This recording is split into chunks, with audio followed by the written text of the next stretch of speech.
Selanjutnya kami persilakan dengan hormat Mbak Lisa Listiana untuk menyampaikan materi selanjutnya.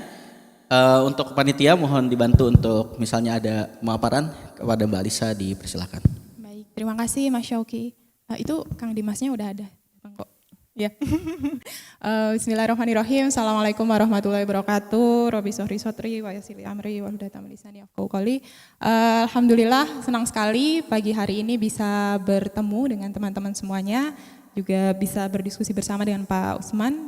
Mas Syauki, terima kasih atas kesempatannya.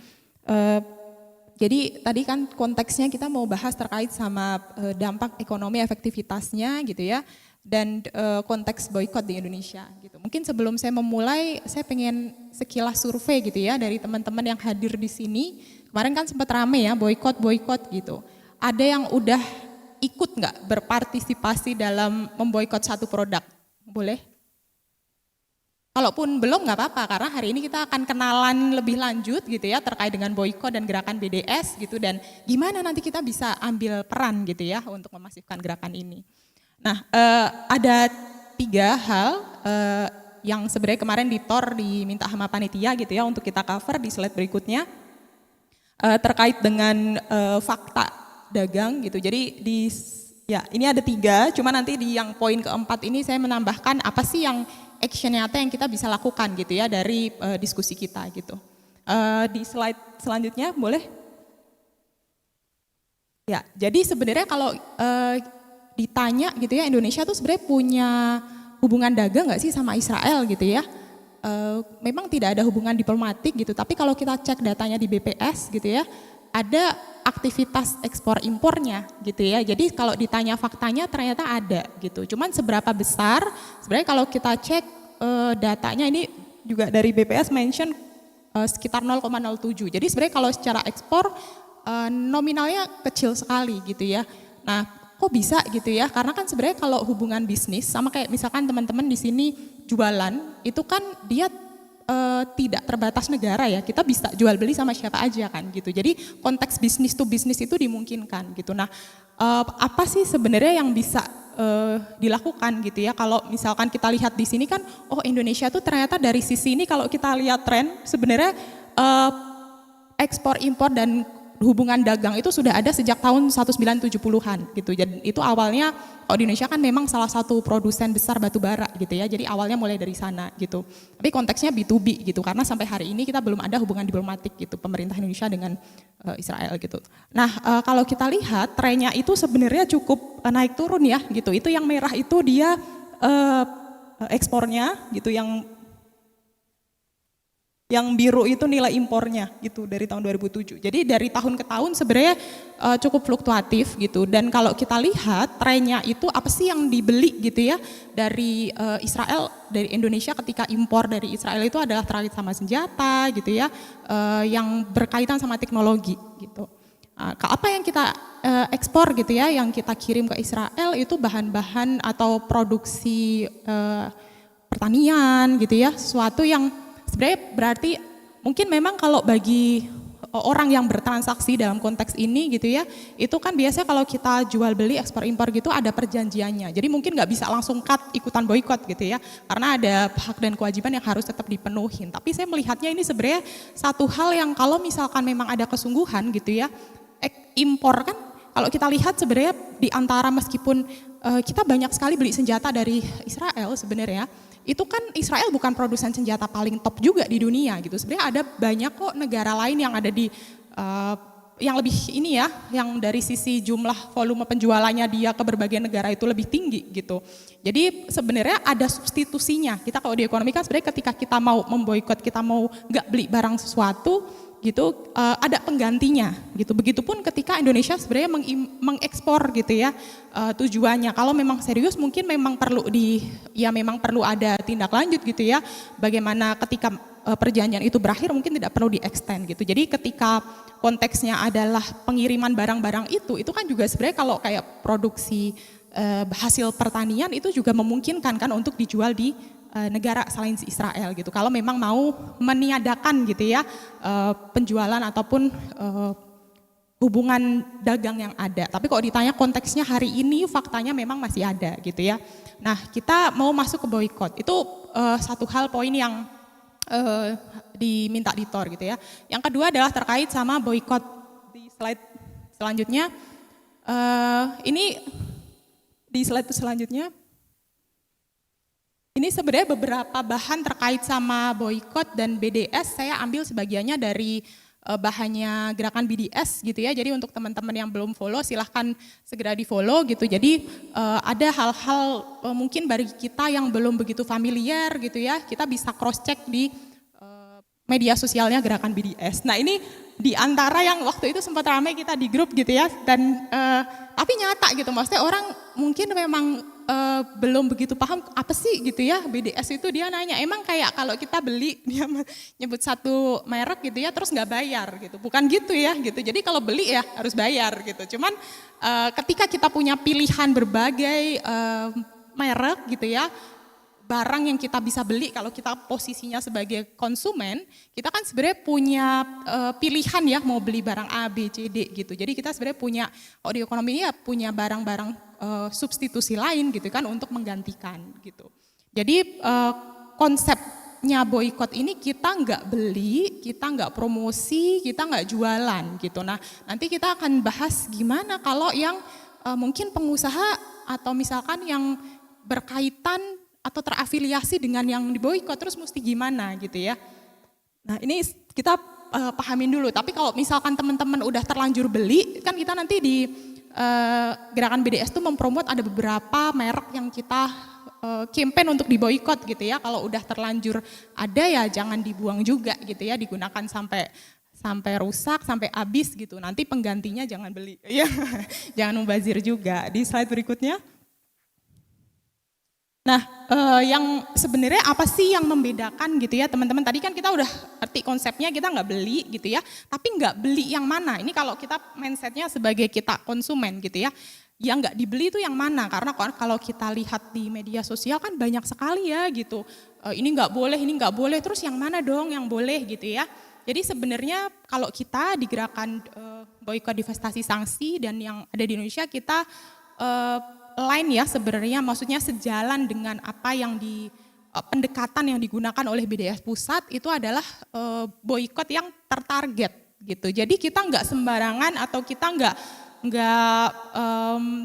ikut-ikutan gitu ya, tapi kita memang memverifikasi itu dulu gitu. Jadi memang apa barang-barang ataupun merek yang kita mention di gerakan BDS itu adalah yang memang terverifikasi, dia ada hubungan langsung dan dia melanggengkan gitu ya aktivitas partai dan genosida yang ada di Palestina sana gitu. Jadi kalau kita belum bisa menghindari semuanya gitu ya, kita perlu pilih yang paling harus kita hindarin gitu ya. Jadi targeted, kuncinya itu ya teman-teman, targeted. Jadi nanti boleh di slide selanjutnya. Jadi kuncinya targeted gitu ya, enggak, dan sifatnya konsisten. Kalau misalkan kemarin kan memang rame di 3 bulan terakhir gitu ya, cuman saya cek di berita udah rada berkurang juga gitu ya maksudnya. Nah itu yang harus kita upayakan ya, selain targeted, kitanya sendiri juga menginternalisasi gitu. Jadi bukan karena pas lagi emosi kita jadi nggak beli, tapi sekalinya kayak misalkan laptop gitu ya, kemarin laptop saya kebetulan rusak gitu, karena saya tahu HP itu adalah salah satu yang masuk daftar listnya BDS gitu ya, saya nggak akan pernah beli gitu. Jadi nggak hanya ketika sekarang aja lagi rame gitu, tapi kita mencoba menerapkan itu ya ke kita dan circle terdekat kita yang bisa kita influence gitu ya teman-teman. Nah ini beberapa merek produk yang perlu kita boykot gitu ya, yang kita sebisa mungkin jangan beli gitu ya. Yang kalau di Indonesia yang 3 kita promote utama itu kayak AXA, jadi dia ada insurance.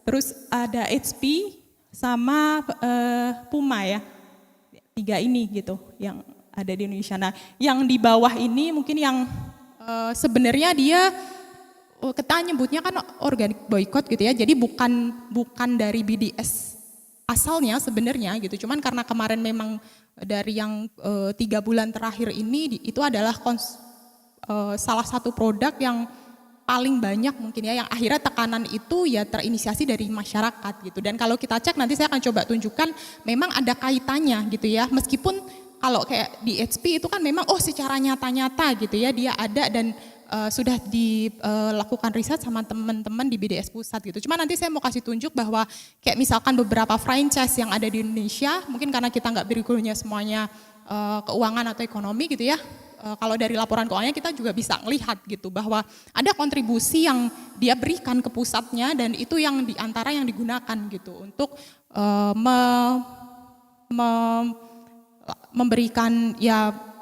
memberikan kesengsaraan hari ini gitu ya ke saudara-saudara kita di Palestina. Nah di slide berikutnya ini bisa diakses ya teman-teman di media sosialnya BDS. Nah terkait sama tadi secara konsep udah gitu ya dan apa yang perlu kita boikot gitu, saya coba cek ya, karena saya kalau hari-hari memang ngajar gitu, jadi biasanya nge-refer ke dari sisi publikasi gitu ya, efeknya kayak gimana sih gitu. Jadi kalau di berita mungkin kita bisa akses gitu ya, cuman sejauh yang saya coba dapat gitu, diskusi-diskusinya adalah sekitar masih seputar misalkan ada potensi PHK misalkan gitu ya, ada potensi nanti karyawannya seperti apa, terus nanti bisa produksinya menurun nanti.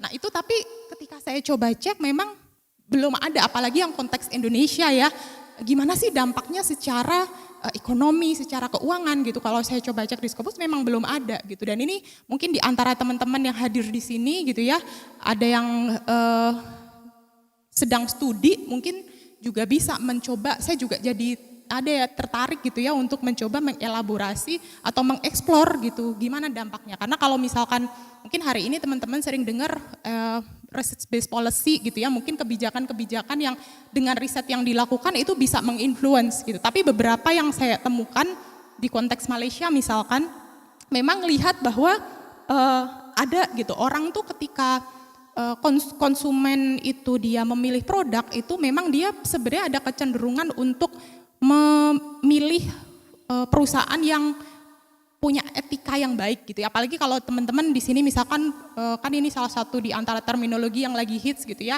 ESG gitu. Ada governance di situ, tata kelola yang baik untuk perusahaan sehingga dia tuh bisa memaintain customer-nya dia gitu ya. Dia ketika dia ngeran perusahaan itu dia nggak hanya mikirin profit doang gitu, tapi gimana frame dia ataupun kesan dia di mata konsumennya atau calon konsumennya itu harus dijaga juga. Makanya sebenarnya ini bisa jadi satu kajian yang menarik ya, gimana sih sebenarnya perusahaan-perusahaan yang ketika dia secara etika ini tidak di sini kalau konteksnya Palestina Israel kan ketika dia mendukung Israel dan dia memberikan bantuan-bantuan ke Israel itu secara etika kan kemanusiaannya jadi dipertanyakan gitu kan. Nah itu sebenarnya juga perlu dikaji gitu ya sehingga memberikan ini kalau secara ilmiah pun memang terbukti gitu. Meskipun nanti kalau kita coba cek di beberapa kajian gitu ya yang mungkin belum tertulis secara ilmiah tapi secara prediksi atau perhitungan itu memang ada dampaknya gitu. Jadi ini sebenarnya peluang besar saya mau bilang ke teman-teman gitu ya untuk mencoba mengeksplor juga gitu karena kalau dari sisi akademis belum banyak yang menulis terkait sama dampak boykot ini gitu ya khususnya dari sisi ekonomi dan keuangan. Tapi kalau kita boleh di next selanjutnya. Nah cuman kalau kita lihat bukti konkretnya gitu ya. Ini di antara yang sudah terjadi dan ini datanya juga bisa teman-teman baca di websitenya BDS Pusat gitu ya. Contohnya ketika waktu itu ini kan si Veolia itu dia menarik. Jadi kan ini sebenarnya targetnya kita ketika kita memboikot satu produk gitu ya. Dia menarik investasinya dia di Israel. Jadi bukan kalau sebenarnya kalau kita misalkan hari ini nggak beli satu produk gitu ya, kita sebenarnya kan harapannya nextnya ketika dia punya investasi di Israel itu dia divest gitu ya. Nah ini yang contoh sudah pernah terjadi dan berarti sebenarnya menunjukkan dengan keberadaan gerakan BDS itu bisa dilakukan sebenarnya sampai divestasi. Dan sebenarnya ini juga meskipun sudah rada lama ya tahun 2015 gitu studinya si Ran ini bahwa ada dampaknya loh ke ekonominya Israel gitu ya, ketika misalkan kan kalau satu negara dia terima banyak investasi, jadi kan sumber pendanaan negara itu kan juga dari berbagai macam ya, termasuk ketika misalkan perusahaan nih gitu, perusahaan di negara tersebut. Di antara sumber pendanaannya itu kan dari investasi gitu. Nah kalau misalkan dia bisa mendorong divestasi atau investasinya itu ditarik kan berarti mengurangi dan dia berdampak ke negaranya gitu. Dan waktu itu yang datanya ini dari websitenya BDS, dia hampir setara juga gitu dengan sekitar 10% gitu ya GDP-nya Indonesia gitu. Jadi Indonesia Israel gitu. Jadi kalau ditanya ada dampaknya apa enggak, ada. Cuman biar kelihatan makanya kita menghimbau boikotnya ini dilakukan targeted gitu ya. Gitu. Jadi targetnya produknya apa? Nah yang tadi. Gitu. Boleh ke slide selanjutnya? Nah ini yang tadi saya bilang mau kasih tunjuk contoh. Ini perusahaan kalau di Indonesia kan KFC, Pizza Hut gitu ya, dia masuk ke, kan dia biasanya ada pemegang lisensi tunggal gitu ya. Jadi dari pusat ada lisensi tunggal. Makanya yang tadi di beberapa produk yang di bawah tadi yang sebenarnya tidak diinisiasi utama oleh BDS tapi dia juga menjadi target organik, itu kita bisa melihat sebenarnya ini bisa diakses oleh publik karena dia kan perusahaan TBK ya gitu, dan ada beberapa perusahaan lain gitu yang sebenarnya bisa diakses. Cuman saya mau kasih tunjuk di sini bahwa emang apa hubungannya gitu ya, kalau kita beli, kita nggak beli gitu ke mereka dan mungkin secara indirect ke bagaimana kita membantu saudara-saudara kita di Palestina. Jadi kalau di laporan keuangan teman-teman itu kan ada pendapatan, mudahnya adalah dia ada pendapatan, ada pengeluaran. Nah pengeluaran ini kan macam-macam ya gitu. Nah termasuk biasanya ketika dia masuk ke biaya operasional itu ada tuh di sebelah sini jasa waralaba. Jasa waralaba ini adalah yang dia bayarkan ke pusat gitu. Makanya kalau ada yang bilang loh, apa hubungannya, kan dia jualannya juga di Indonesia gitu, karyawannya di Indonesia gitu. Kalau kita beli barangnya kan gimana kita bisa membantu Palestina gitu ya. Jadi sebenarnya flow-nya gitu ya teman-teman, ada kontribusinya ketika kita membeli dengan melalui si biaya waralaba ini. Makanya sebenarnya saya melihat ini peluang besar ya untuk ekonomi lokal Indonesia gitu. Ketika misalkan barang-barang yang tadi perlu kita boikot itu kan sebenarnya bukan gak ada penggantinya kan. Katakanlah misalkan ayam gitu. Banyak kok produk lokal Indonesia gitu. Cuman mungkin ada yang perlu diimprove, ya itu PR bersamanya gitu ya. Nah ini jadi ada gitu ya kontribusinya ke sana. Boleh ke slide selanjutnya? Nah ini poin ketiga ya yang diminta panitia terkait sama konteks tadi kita udah bahas boikot, terus apa sih sebenarnya tantangannya gitu ya kalau kita mau melakukan boikot khususnya untuk konteks Indonesia gitu. Jadi tadi kan di antara beberapa produk yang ada kayak yang tadi si HP, terus Aksa, Puma gitu ya, 3 ini itu dia juga ada gerainya di Indonesia gitu kan, ada karyawan dari Indonesia gitu, yang sehingga kalau kita coba ikutin di beberapa berita itu kekhawatirannya adalah nanti gimana dong kalau misalkan di PHK, kalau misalkan kita boikot kan gitu ya flow-nya, kalau kita nggak beli berarti penjualannya menurun, kalau penjualan menurun berarti perusahaan itu juga akan mengurangi produksinya kan gitu. Kalau dia mengurangi produksi berarti dia akan mengurangi juga input dari produksi itu, termasuk diantaranya adalah bahan baku sama karyawan gitu kan. Makanya ancaman yang ada kalau kita baca di berita itu adalah diantaranya kekhawatiran di PHK nantinya gitu ya.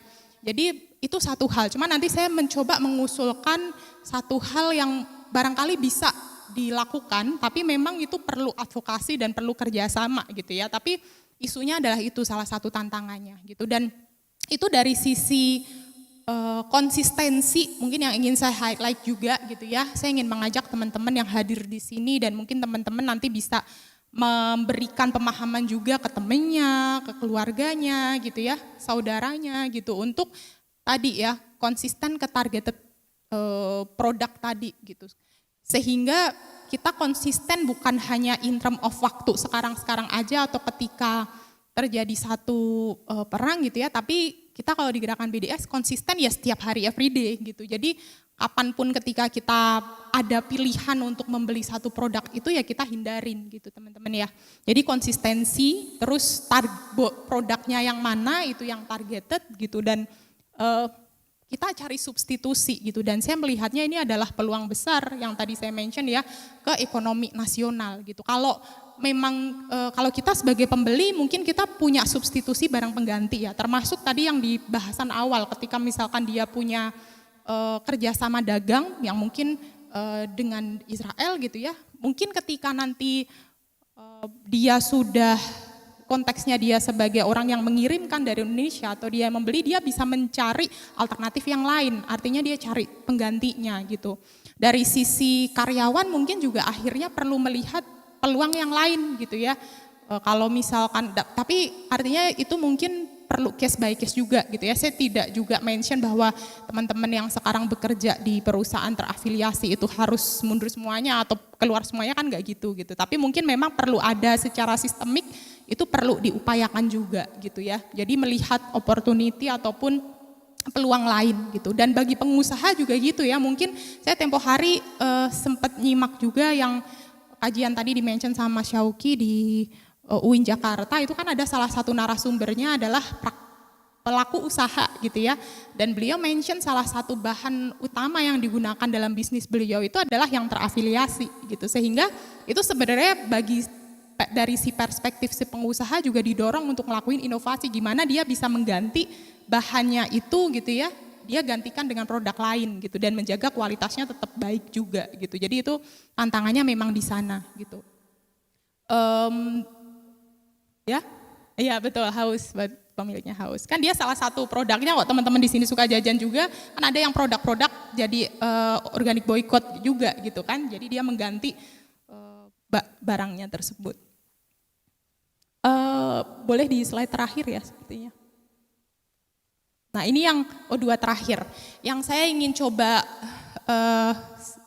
sharing ke teman-teman. Memang ini masih konsep gitu ya, tapi yang saya pikirkan dengan tadi ya ada ancaman misalkan PHK, terus misalkan gimana sih berpindahnya ketika tadi ada berarti orang-orang yang terafiliasi itu nanti dia harus pindah kemana gitu. Salah satu yang saya kepikiran sebenarnya gitu ya teman-teman, itu adalah bentuk. Jadi kalau tadi sekalian mungkin saya memperkenalkan WASID gitu ya, WASID itu Wakaf Center for Indonesian Development and Studies. Kita satu lembaga think tank yang memang sebenarnya mencoba mengedukasi masyarakat dan fokus risetnya di wakaf. Tapi apa kaitannya? Saya mau bilang bahwa kita kan sebenarnya di satu sisi tadi boykot satu hal ya. Jadi boykot itu kita menekan Israel karena kita nggak beli produk-produk yang terafiliasi dengan dia gitu. Dan paralel mungkin teman-teman juga mengikuti kan. Kalau misalkan ada hal yang terjadi di Palestina sana, di antara yang konsisten selalu ada adalah juga donasi, betul nggak? Gitu kan, kita di-encourage untuk membantu saudara kita, itu bagus gitu ya.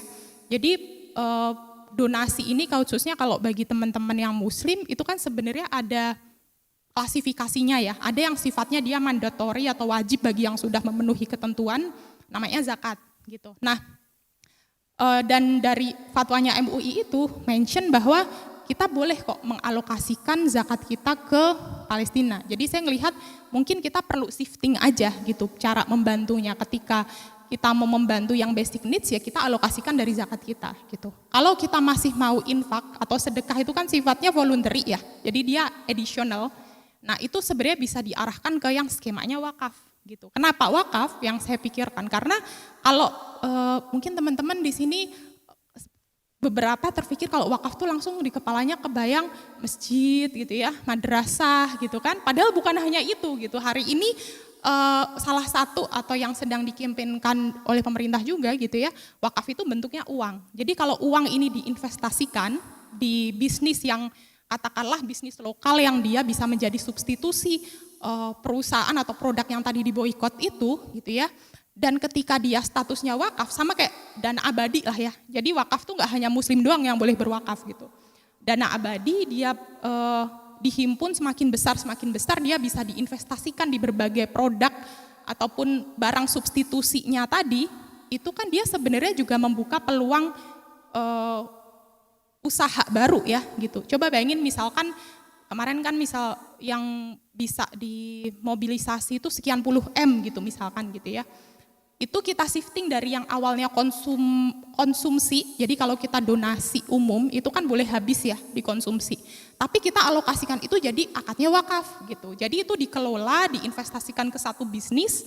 Nah, dia membuka bisnis yang baru, jadi mungkin sebagian teman-teman yang tadi ada di perusahaan yang terafiliasi tadi kalau mau pindah ya ke sini nih gitu. Karena dia ada usaha baru yang terbuka gitu. Dan kerennya, kenapa saya personally juga jatuh hati gitu ya sama wakaf, ketika dia nanti diuntung-untung gitu ya, kan kalau umum kita investasi dia dibagi dong ke yang punya investasi. Tapi kalau ini adalah perusahaan berbasis wakaf itu nanti bisa diberikan ke sosial gitu. Sosialnya bisa kemana? Kita bisa kirimkan juga ke membantu saudara-saudara di Palestina. Gitu. Jadi bantuannya itu sifatnya nggak hanya sekali habis, tapi dia recurring. Memang ini nggak bisa instan ya teman-teman gitu. Memang perlu advokasi, perlu kerjasama. Tapi saya ngelihatnya ini visible gitu. Kadang maksudnya kita mungkin memang perlu tekan gitu ya agar kita bisa keluar dari comfort zone kita. Kalau kita mungkin tidak melihat fenomena ini, kita ngerasa ya udah kita bisa beli barang yang mana aja gitu, yang tidak ada tanggung jawab moral kita untuk oh ini part dari boycott. Tapi sekarang akhirnya kita punya awareness itu gitu, dan ini juga